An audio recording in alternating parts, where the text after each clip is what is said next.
Bonjour à toutes et à tous, bienvenue dans l'école du futur, très contente de vous retrouver. Voici le programme du jour. On va commencer, vous en doutez, par le Clémy, bien sûr. On va reprendre le visionnage de la série La Famille tout écran. Une série qui, vous le savez, a pour objectif de donner des éclairages utiles et des conseils pratiques à toutes les familles quant à l'utilisation des écrans au sein justement des foyers. On regarde ensemble un nouvel épisode juste après ça. Et puis à l'unité derrière la tech, c'est Lisa de Bernard qui est avec nous aujourd'hui. Bonjour Lisa. Bonjour Philippine. De quoi vous allez nous parler aujourd'hui? Je vais vous parler de la reconnaissance faciale qui débarque chez Meta. On en parle dans un instant. Et puis nos sujets du jour. D'abord, les terres rares. Derrière ce nom mystérieux se cachent des métaux essentiels à notre quotidien numérique, présents jusque dans notre téléphone portable. Vous allez voir. Pourquoi sont-ils si importants? Pourquoi deviennent-ils aussi en ce moment un enjeu stratégique majeur pour notre économie, notre environnement, voire même notre indépendance technologique? On en parle dans un instant. Et puis en deuxième partie d'émission, laisseriez-vous votre enfant monter seul dans une voiture sans chauffeur? Aux États-Unis, certains parents le font déjà grâce aux véhicules autonomes. Alors, est-ce que c'est vraiment sûr? Peut-on imaginer aussi le futur de la mobilité bientôt en France? On en parle avec notre expert Alexandre Azria. Bonjour Alexandre. Bonjour Philippe, vous allez bien? Ouais, très bien, merci. On en parle ensemble tous les trois dans un instant. D'abord, place au focus. Pour sensibiliser enfants et parents à l'utilisation du numérique au sein des foyers, le Clémy vous propose dès maintenant un nouvel épisode de sa série, votre série préférée, La Famille tout écran, qu'on découvre tout de suite. Joyeux anniversaire Théo, joyeux anniversaire. Vas-y. Oh, un téléphone? Mon tout premier portable. J'y crois pas. Ma ventoline. Je suis trop heureux. On en a longtemps discuté avec papa. On voulait être sûr que tu sois assez responsable. Je vais enfin pouvoir prendre des photos. Et il en fait des belles. 14 mégapixels. Je vais pouvoir discuter avec mes amis jusqu'à 3 heures du matin, comme Juliette. Mais je vais pouvoir rester dessus pendant plus de 10 heures par jour. Chérie, je crois que nous avons fait une erreur. Je vais pouvoir m'ouvrir plein de réseaux sociaux, même si j'ai pas l'âge légal. il en surchauffe. Vous allez enfin pouvoir me menacer de me priver de mon téléphone. Et je pourrai monter dans ma chambre en claquant la porte. Très drôle, comme moi quoi. Bingo. Il nous faisait marcher. De toute façon, je vais mettre un contrôle parental.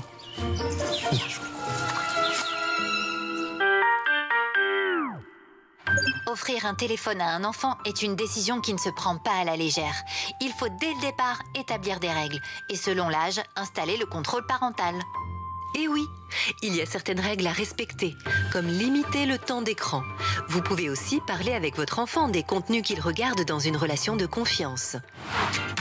Qui maman du coup? Il n'y a plus que moi qui n'ai pas de portable. Bien essayé. On en parle dans 7 ans.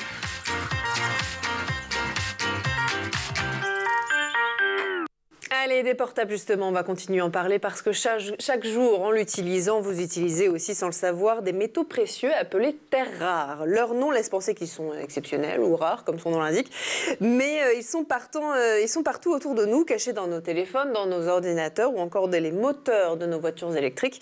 Ces métaux sont utilisés en très petite quantité et pourtant ils consomment énormément. Leur consommation explose à cause de la multiplication notamment et du renouvellement permanent de nos appareils. Résultat, bien sûr, une véritable tension économique et écologique autour de ces ressources que vous allez voir stratégiques.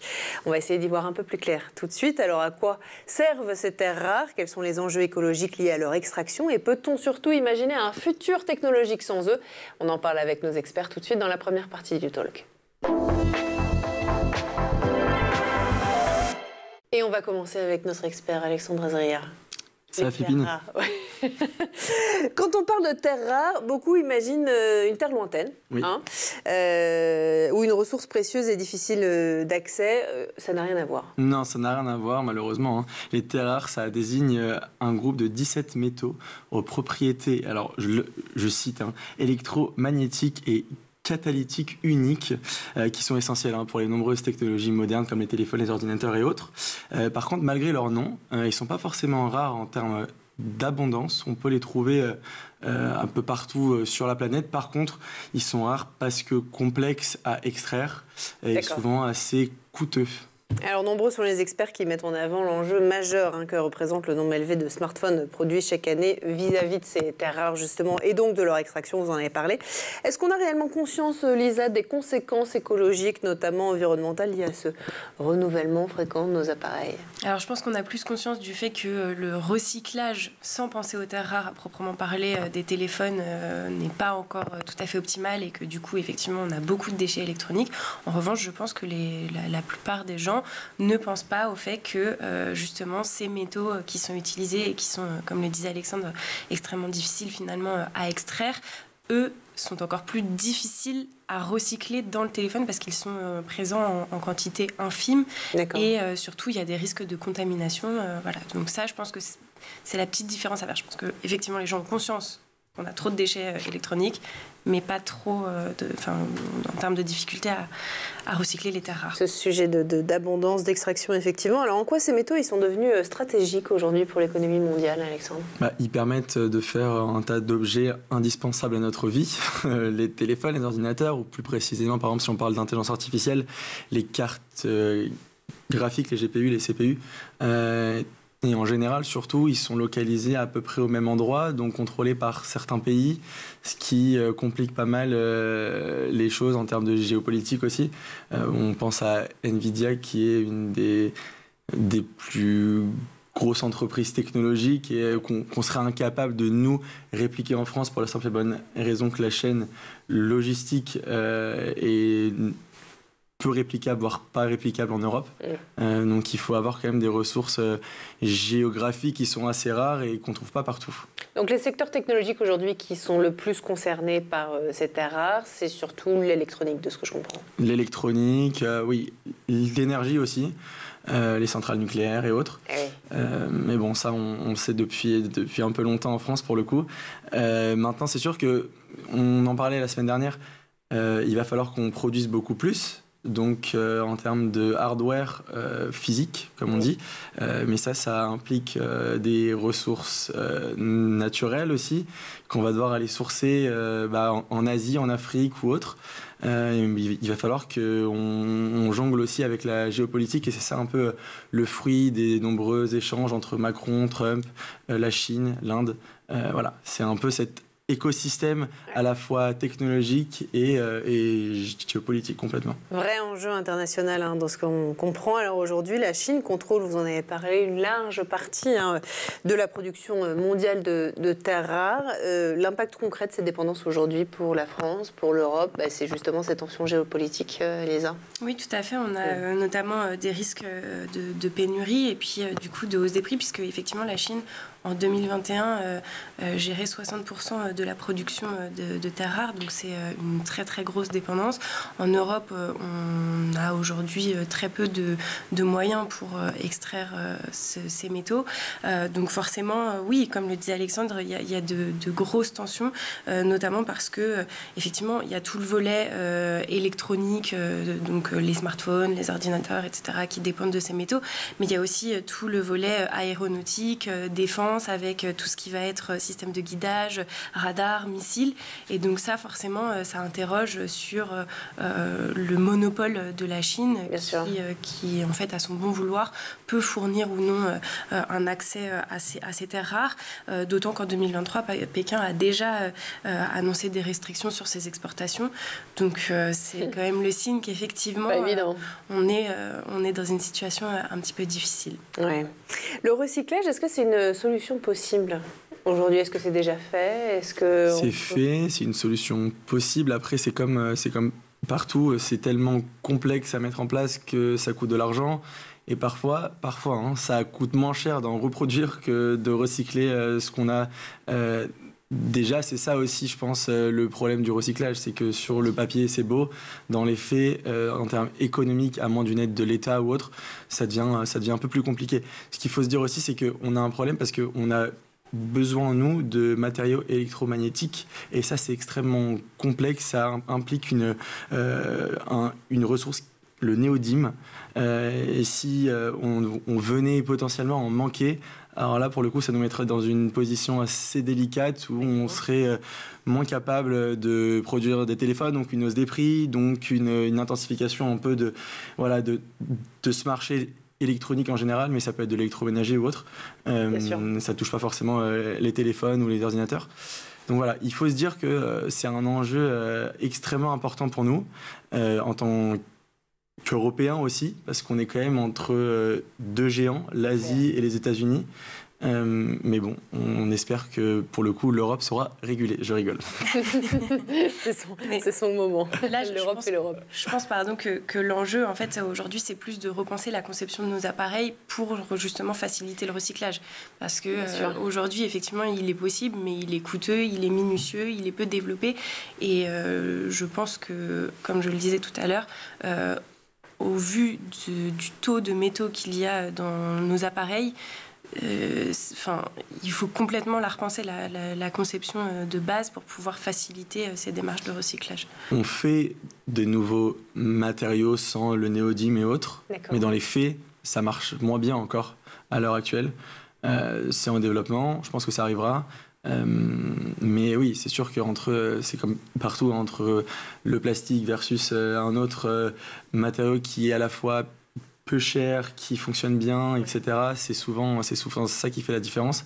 Donc, après, le futur nous montrera, je pense qu'on aura des nouvelles alternatives. Assez rapidement, justement, en parlant d'alternatives, est-ce qu'il y a d'autres matériaux qui existent aujourd'hui pour justement éviter cette pénurie de métaux rares, pousser l'innovation technologique à se réinventer quelque part On en a des solutions. On en a. L'IA aide énormément à ça. D'accord. L'IA permet de venir développer des nouveaux matériaux beaucoup plus rapidement en arrivant à répliquer l'assemblage de molécules, etc. Donc l'IA peut être aussi pour nous, en tant qu'Européens aussi, une source pour nous permettre de faire des nouveaux matériaux à la fois robustes, peu chers et qui vont potentiellement nous permettre de sortir un peu de cette zone américano-chinoise. Sino-américaine, ça dépend de comment on voit les choses. Exactement. Ouais. Après, le souci, c'est qu'aujourd'hui, de développer ces nouveaux métaux ou même en tout cas ces alternatives, en fait, c'est extrêmement coûteux. Donc parfois, c'est moins intéressant économiquement pour les entreprises qui les utilisent d'utiliser des alternatives que d'utiliser ce qu'on a déjà. Bien sûr. Après, il y a des exemples qui montrent qu'on peut le faire. On a par exemple les Fairphone, qui sont des téléphones en matériaux recyclés et conçus pour être réparés plus facilement, qui eux, a priori, utilisent justement des terres rares recyclées, des matériaux recyclés de manière générale. Donc c'est un modèle qui est possible. Après, est-ce que aujourd'hui les entreprises sont prêtes à passer le cap en acceptant en fait que potentiellement on va perdre en termes de qualité sur nos appareils? C'est pas certain. Voilà. Puis, Les Fairphone, c'est pas non plus un business énorme qui séduit un grand public. Mais bon, peut-être qu'à l'avenir, on sera forcé de revoir notre consommation. Donc à ce moment-là... À ce moment-là, on verra ça. Et vous serez là pour nous en parler. Bon, Alex, je sais que vous voulez réagir. Pardon, je vous coupe, mais... Il n'y a pas de souci. Très rapidement. Extrêmement rapidement. Non, je disais juste que en termes d'économie, de business, entre avoir une alternative chinoise qui nous coûte relativement peu d'argent et qui fonctionne assez bien et faire du Fairphone ou autre. En général, quand on est si aujourd'hui j'étais un fabricant de téléphone ou autre, je vais aller vers la Chine parce que ça me permet d'aller beaucoup plus rapidement et de payer moins cher, quoi. C'est souvent le cas. Mais... Derrière, on en revient toujours aux questions économiques. Et il y a une question d'échelle aussi. Évidemment. Bon, vous serez là pour nous en parler. On va continuer à en parler en tout cas. Dans un instant, passer aussi à notre deuxième sujet. Mais d'abord, on fait un petit tour du côté de la planète tech. D'abord donc, le meilleur d'Internet en images, en vidéo, c'est le Zap et c'est toujours l'œil de Jean Martineau.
Allez, on est de retour toujours sur le plateau de l'École du Futur en compagnie de nos experts, bien sûr, Alexandre Azria, Lisa de Bernard, et on va passer à votre chronique. Lisa, vous êtes prête? Oui, tout à fait. Allez, go, c'est parti.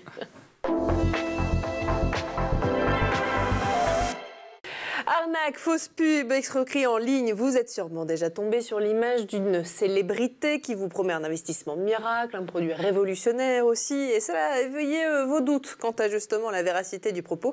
Et bien justement, Meta a décidé de frapper fort contre les publicités frauduleuses, Lisa, en utilisant la reconnaissance faciale. Bonne ou mauvaise idée, comment ça fonctionne? On en parle tout de suite avec vous. Oui, Meta passait à l'offensive philippine en ligne de mire les annonces trompeuses qui utilisent les personnalités, enfin l'image des personnalités à leur insu pour vanter, comme vous le disiez, les mérites d'un produit qu'ils n'ont jamais approuvé. L'objectif donc de Meta, détecter ces fraudes et les bloquer avant qu'elles n'envahissent nos fils d'actualité, avec à la clé des conséquences parfois très néfastes. Alors comment Meta s'y prend? Est-ce qu'ils analysent les publicités une par une?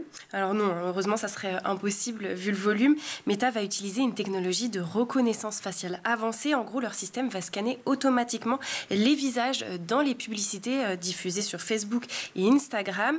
Ensuite, il les comparera à une base de données d'images officielles de célébrités et de personnalités publiques. Si les visages correspondent et qu'il n'y a aucune autorisation de la part des personnes concernées, la pub sera donc automatiquement supprimée. Alors sur le papier, ça semble génial, révolutionnaire, mais dans les faits, est-ce que ce système ne risque pas d'être contourné d'une manière ou d'une autre? Alors comme partout, le risque zéro n'existe pas, mais la question mérite d'être posée puisqu'il est vrai, les fraudeurs sont malins. Ils modifient souvent les images, changent légèrement les visages, utilisent des montages et surtout, ils adaptent continuellement leurs techniques. Mais Meta assure que son IA est suffisamment avancée pour détecter les manipulations.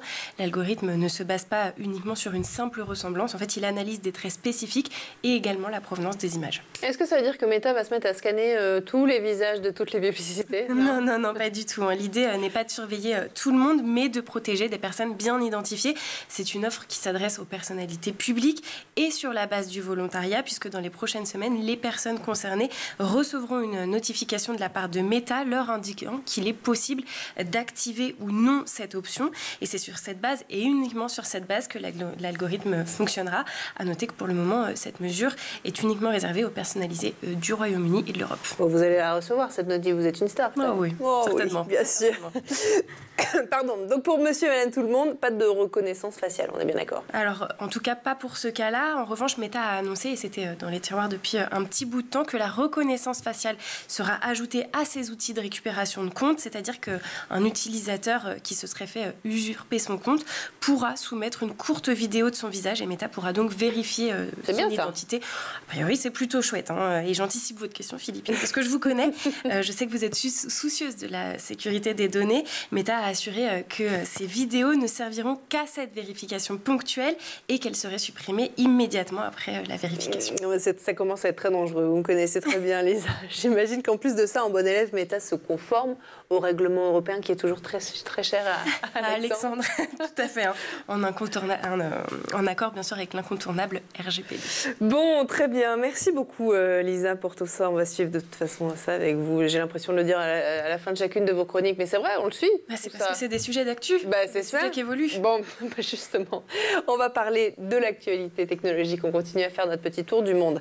De tout ça, direction les États-Unis, tout de suite dans la deuxième partie du talk. Est-ce que vous seriez prêt à laisser votre enfant partir tout seul en voiture, sans chauffeur? Vous avez bien entendu, sans chauffeur du tout, seulement guidé par une intelligence artificielle. Ça paraît futuriste et pourtant c'est bien le cas déjà aujourd'hui à San Francisco, aux États-Unis et même à Phoenix. C'est une réalité quotidienne pour certains parents qui font confiance à donc des véhicules autonomes pour accompagner leur enfant à l'école, chez le dentiste ou chez des amis. Vous voyez l'image à l'écran. Concrètement, comment ça se passe et est-ce que c'est vraiment sûr? Et ben, vous avez vu comme moi ces images justement étonnantes d'un prototype aussi de voiture, mais au-delà d'un prototype, c'est une réalité. Lisa, c'est... En tout cas... C'est étonnant. Oui. On se demande si justement un prototype pourrait, pardon, j'en perds mes mots, être un jour et prochainement disponible en France. Est-ce que vous laisseriez votre enfant dans une voiture autonome sans chauffeur? Alors, dans une voiture autonome sans chauffeur, c'est une chose. Dans une voiture autonome volante sans chauffeur, ça commence à faire beaucoup de paramètres. C'est vrai. En revanche, est-ce que c'est une réalité oui et non, c'est-à-dire qu'effectivement, il y a des tests qui sont en cours. Pour ce qui est, on va dissocier donc, les voitures autonomes aux États-Unis, il y a déjà, c'est déjà en service. Il est déjà possible dans certaines villes de monter à bord de ce type de véhicule. Pour ce qui est des voitures volantes, c'est vraiment encore, on en est encore vraiment à la phase de test. En revanche, pour ce qui est de la France et de l'Europe en général, je pense qu'on a encore quand même quelques beaux jours dans les voitures terrestres, voilà, qui ne vont pas vers les cieux, voilà, puisqu'il y a de grosses questions autour de tout ce qui va être infrastructure pour pouvoir assurer la circulation de ces véhicules. Et puis surtout une grosse question au niveau de la législation. À ça, on y revient toujours, hein, ça va plaire toujours à Alexandre. Avant de continuer à parler des voitures volantes qui effectivement font l'actualité, notamment aux États-Unis, on va venir sur ces voitures autonomes. Parce que vous êtes parti récemment aux États-Unis, vous avez testé. J'ai eu la chance de les tester. C'est ça. C'est exceptionnel. C'est vrai. Ouais, c'est assez bluffant. Vous faites confiance à une voiture sans chauffeur? J'ai fait confiance et je suis devant vous, donc apparemment ça fonctionne quand même. Il est encore en vie, mesdames et messieurs. Non, j'ai passé une semaine à San Francisco en me prenant exclusivement ces voitures. On a une application qui s'appelle Waymo, qui ressemble à Uber. Donc on peut littéralement, n'importe où dans la ville, prendre son téléphone, appeler une voiture autonome qui arrive comme ça. Telle une voiture fantôme presque, moi aussi j'en perds mes mots, mais c'est un peu flippant au début parce qu'on se dit ok, on va rentrer, on va pas rentrer, la voiture s'arrête en plein milieu de la route, il y a un petit son genre té pour nous signifier que nous pouvons rentrer dans la voiture, les portes s'ouvrent et là on part pour une route assez classique au final. Mais c'est vrai qu'il n'y a pas de chauffeur et à la fois il n'y a pas de chauffeur mais il y a quand même un siège conducteur avec un volant au cas où, j'imagine. Sauf qu'il n'y a personne sur le siège, donc au cas où... Oui, mais je pense que si jamais, en cas de force extrême, on peut quand même passer sur le côté. Vous n'avez pas un écran de contrôle qui vous permette... Alors, on a un écran à l'arrière où on peut contrôler un tas de paramètres, la clim, la musique, enfin les choses sympas quand on prend un Uber ou autre en fait, mais pas trop sur même si on a un itinéraire préférentiel ou autre par exemple, ça c'est pas possible. En tout cas pas à l'heure actuelle. Mais moi j'ai trouvé ça extrêmement sûr, surtout dans une ville comme San Francisco qui est un peu à part dans le monde et dans l'écosystème en général, tech en général. Ce qui se passe à San Francisco arrive dans les autres villes une vingtaine d'années après, dû aussi à ces règles de législation et autres. En Californie et à San Francisco, il y a un régime bien particulier qui nous permet de faire pas mal de tests. Et en tout cas, ça fonctionne extrêmement bien. Waymo, justement, réfléchit à une offre d'abonnement pour les mineurs, entre 150 et 250 $ par mois pour les accompagner à l'école, chez le dentiste, chez les copains, etc. Est-ce que aujourd'hui, vous estimez que la technologie elle est suffisamment mature tous les deux pour confier la sécurité de nos enfants à ces véhicules? Peut-être Lisa pour commencer. Alors moi je ne suis pas montée dans un véhicule autonome, donc je pense que je suis peut-être moins à même de pouvoir juger, parce que paraît-il que tant qu'on n'a pas testé quelque chose, on ne peut pas s'exprimer dessus. Mais j'imagine que oui, si aujourd'hui ils sont en mesure de proposer un abonnement, c'est qu'ils sont assez sûrs d'eux-mêmes pour pouvoir embarquer surtout un jeune public qui a priori, s'il y a un souci, lui ne pourra pas se jeter sur le volant pour pouvoir rectifier la trajectoire. Après, on peut imaginer qu'avec ce genre de véhicule, il y a au moins certains paramètres qui peuvent être plus rassurants pour les parents.